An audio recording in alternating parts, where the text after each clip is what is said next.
Yo les potes, bienvenue dans cette nouvelle vidéo. Bon, à 99%, Christophe Galtier devrait être le prochain coach du Paris Saint-Germain. Mais ce qu'il faut savoir, c'est que ce soit Doha, QSI ou Nasser Al-Khelaifi, ils n'ont aucunement l'envie de placer Christophe Galtier coach du Paris Saint-Germain. Encore moins de payer pour ça. Mais malheureusement, faute de mieux, tu ne peux pas faire grand-chose. Ce qui est marrant, c'est que le plan B est devenu le plan A. Priorité absolue de QSI, Zinedine Zidane reste indécis, très indécis, pour des raisons sportives et personnelles, malgré un rapprochement ces dernières semaines entre Zidane et le Paris Saint-Germain. Priorité de Luis Campos, Galtier est désormais celle aussi du Paris Saint-Germain. Accord espéré dans les prochaines heures du côté de l'OGC Nice et du Paris Saint-Germain. Alors, il ne faut pas oublier qu'apparemment le 10 juin, Zinedine Zidane et le Paris Saint-Germain étaient en passe de trouver un accord de principe. Il paraît qu'il devait signer son contrat le 13 juin. Qu'est-ce qui s'est passé le 13 juin? Je ne sais pas. Ce qu'il faut savoir, c'est qu'à l'heure où on parle, il préférerait même mettre Mourinho sur le banc plutôt que Christophe Galtier. Il faut rappeler l'histoire avec Galtier, Dolberg, Guiri, qui leur ont fait la misère. Donc si le mec déjà n'arrive pas à tenir Guiri et Goldberg, qu'est-ce qui va tenir des Neymar, des Messi, des Mbappé, des Marco Verratti, des Ramos et compagnie? J'ai du mal à le croire. Est-ce que les joueurs vont devenir eux-mêmes leur propre coach? C'est une possibilité. Mais moi, en tout cas, ça c'est sûr et certain, tant qu'il n'y aura pas de coach officiel, nous continuerons à croire à une arrivée potentielle de Zidane. Même si très clairement, à l'heure actuelle, c'est infaisable. Ou presque. Parce que je pense que sinon, si Zidane voulait vraiment venir, je pense qu'il serait déjà venu. En fait, c'est très clair le feuilleton Zidane, c'est très très clair. Je vais comparer ça à une femme. Une femme, tu la dragues. Tu la dragues du matin au soir, de jour en jour, de semaine en semaine. Mais la meuf ne veut pas. La meuf ne veut pas. Elle apprécie le projet, donc ça veut dire qu'elle t'apprécie toi, mais elle ne veut pas. Donc ça sert à rien de forcer. Et le PSG force. Le PSG sont des forceurs. C'est ça le problème.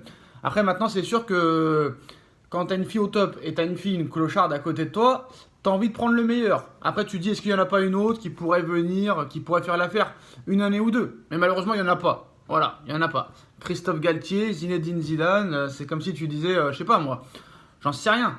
Christophe Galtier, c'est Cruella. Et Zinedine Zidane, c'est Beyoncé, c'est Rihanna et compagnie. Bref, c'est comme ça que ça se passe. En tout cas, bon, Christophe Galtier est le très très grand favori pour s'asseoir sur le banc du Paris Saint-Germain. Mais tant qu'il n'y aura pas d'officialisation, c'est sûr et certain qu'on continuera à croire à une autre proposition. Parce que même si Christophe Galtier peut-être est un bon coach, je ne pense pas très clairement que ce soit le coach idéal pour le Paris Saint-Germain. À moins qu'on le laisse vraiment travailler et avoir les pleins pouvoirs sportifs. Au moins en tout cas, ce qui est bien avec Christophe Galtier, s'il est entraîneur, il s'entendra bien avec le directeur sportif ou plutôt le conseiller sportif. Alors, Kefren Turam est dans la shortlist du Paris Saint-Germain. Christophe Galtier est déjà au travail sur son staff et sur le mercato du club. Bon, Kefren Turam, là, c'est sûr et certain qu'on change très clairement de politique. Voilà, il y a vraiment, là, je pense qu'il est en train de montrer dans le train parce que là, on est en train de faire, très clairement, on est en train de faire un mercato pour Christophe Galtier. Renato Sanchez, ancien joueur de Christophe Galtier. Kefren Turam, ancien entraîneur de Christophe Galtier. Ancien joueur de Christophe Galtier plutôt. Donc là, c'est très clairement un mercato pro-Galtier. Là, s'il n'est pas content, il ne sera jamais content. Est-ce que c'est la solution pour le PSG? J'ai envie de te dire oui et non. Pas encore d'offre officielle du PSG pour Renato Sanchez. Ni encore moins d'accord entre Paris et Lille, contrairement à ce qui a été avancé en Italie. Le LOSC le cédera pour moins de 25 millions d'euros. Donc il y a quand même une réelle potentialité de faire cette opération. Kefren Turam, je ne sais pas s'il a très clairement le niveau pour jouer au Paris Saint-Germain. Le PSG se prépare à envoyer à l'Inter de Milan une nouvelle offre de 60 millions d'euros plus des bonus pour Milan Skriniar. Pour moi, c'est surpayé, c'est très clairement surpayé. Pour un joueur qui est à 1 an de la fin de son contrat, payer plus de 60 millions d'euros, c'est surpayé.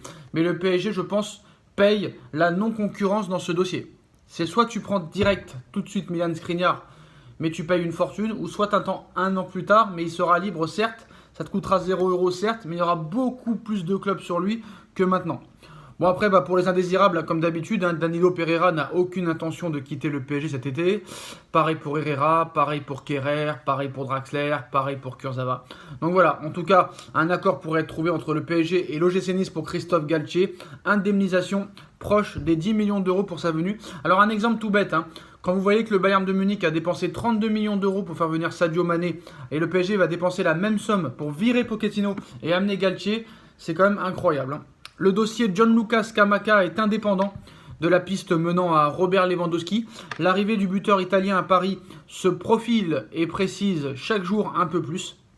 Le PSG tente de recruter Robert Lewandowski et croit grandement en ses chances. Le club rêve de l'associer à Kylian Mbappé. Pini Zahavi, son agent, n'est pas contre le placer au Paris Saint-Germain. Le Polonais a déjà un accord avec le FC Barcelone qui devrait bientôt formuler une offre de 50 millions d'euros. Alors moi, ce qui est marrant, ce qui me fait rire, c'est que quand le Barça, qui est limite en faillite, j'exagère, mais voilà, plus d'1 milliard de dettes, plus de 500 millions de dettes nettes, quand c'est le Barça ou un autre club qui offre 50 millions d'euros pour un joueur de 34 ans, là, tout le monde crie au génie, tout le monde crie que c'est des phénomènes. Mais si c'est Paris qui fait ça, c'est des pigeons, c'est honteux, c'est la maison de retraite, c'est l'EHPAD, c'est incroyable. Bon bref, voilà, vous voyez très bien comment est jugé le PSG et comment est jugé le FC Barcelone. Si le Barça fait Lewandowski, c'est un coup de génie de la part de Laporta. Si c'est le PSG, c'est juste pour une question d'argent. Bref, c'est comme ça, on ne peut pas réinventer l'histoire.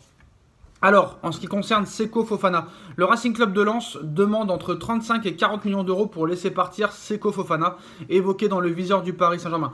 Alors c'est marrant, avant que le PSG s'intéresse à Seko Fofana, c'était 20 millions d'euros. Et bien maintenant c'en est 40. Et oui, quand c'est le PSG, il faut doubler, c'est normal. Donc dans l'esprit de Luis Campos, le PSG jouera en 3-5-2. D'où la piste menant à Milan Skriniar. Celle-ci avance bien. En parallèle, un défenseur polyvalent est recherché, du style Mukiele, qui peut jouer dans l'axe et aussi à droite. Vidinia va arriver au milieu de terrain, mais c'est un 8 et pas un 6. Et Campos espère boucler la venue de Renato Sanchez en plus. Sanchez, je ne suis pas sûr non plus que ce soit un 6. Pour moi, c'est plutôt un numéro 8. Et pour moi, le PSG avait besoin tout particulièrement d'un vrai numéro 6 pour pouvoir vraiment étoffer son milieu de terrain. Mais est-ce que réellement le poste de sentinelle, le poste de numéro 6 existe toujours? Je ne sais pas, mais en tout cas, dans ce 3-5-2, Lionel Messi pourrait être installé en numéro 10. En attaque, la piste Robert Lewandowski est actuellement travaillée mais compliquée. Et les indésirables qui n'ont pas de place dans le projet pour l'instant se nomment Icardi, Draxler, Kerrer, Kurzawa, Herrera, Danilo, Wijnaldum. Alors Icardi, d'accord. Draxler, pourquoi pas. Kerrer, je suis d'accord. Kurzawa, je suis d'accord, Herrera, je suis d'accord, mais Danilo, quand même, ça n'a pas été le plus mauvais la saison dernière. Ils sont quand même méchants avec lui. Et Wijnaldum, bon, c'est vrai qu'il n'a rien montré. A-t-il droit à une deuxième chance? Ça, l'avenir nous le dira. Il faudrait déjà savoir quel coach on aura sur le banc, mais tout ce qu'on peut vous dire, c'est que nous sommes le mardi 21 juin, reprise de l'entraînement J-13, toujours pas de coach officiel. Ça s'appelle le Paris Saint-Germain, malheureusement. Voilà les postos, dites-moi en commentaire ce que vous en pensez, on like, on partage, on commente, on s'abonne. Et on se retrouve très vite pour une nouvelle vidéo. Tchuss.